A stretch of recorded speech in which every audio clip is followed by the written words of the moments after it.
விடாமுயற்சி விஸ்வரூப வெற்றி. ஒரு அழகிய குளத்தின் அருகில் 2 தவளைகள் வசித்து வந்தன.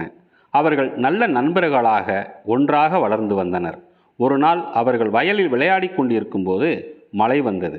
அப்போது பெரிய தவளை, நண்பா, மிகவும் மழை பெய்கிறது, எனவே எங்கேயாவது ஒதுங்குவதற்கு இடம் தேடலாம் என்றது. அடுத்த தவளை அதற்கு சம்மதித்தது. மலையில் இருந்து ஒதுங்க அவர்கள் இருவரும் பக்கத்தில் இருந்த ஒரு வீட்டில் நுழைந்தன. அந்த வீட்டின் சமையலறைக்குள் நுழைந்தனர். புது இடம் மிகவும் குழப்பமாக இருந்ததால் இரு தவளைகளும் அங்கேயும் இங்கேயும் குதித்து கொண்டு இருந்தன. திடீரென்று நிலை தடுமாறி நிறைய பால் இருந்த பெரிய பாத்திரத்திற்குள் இரு தவளைகளும் விழுந்தன. எவ்வளவோ முயற்சி செய்தும் அவர்களால் அந்த பாத்திரத்தில் இருந்து வெளியே வர முடியவில்லை. முயற்சியில் இருந்து தோல்வியடைந்த ஒரு தவளை இனி வெளியே வர முடியும் என்னும் நம்பிக்கையை இழந்தது.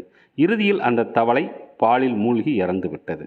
மற்ற தவளை தன்னம்பிக்கையை இழக்காமல் பாலில் நீந்திக் கொண்டே இருந்தது. பாலில் விடாமல் குதித்து கொண்டு இருந்ததால் கடைந்த மோரில் வெண்ணெய் வருவது போல பாலில் இருந்து மேலே வெண்ணெய் வந்தது. அதிசயப்பட்ட தவளை மீண்டும் முயற்சியை தொடர்ந்தது.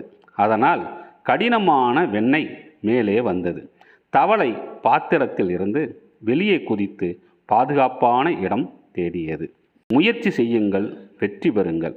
By cute my TV.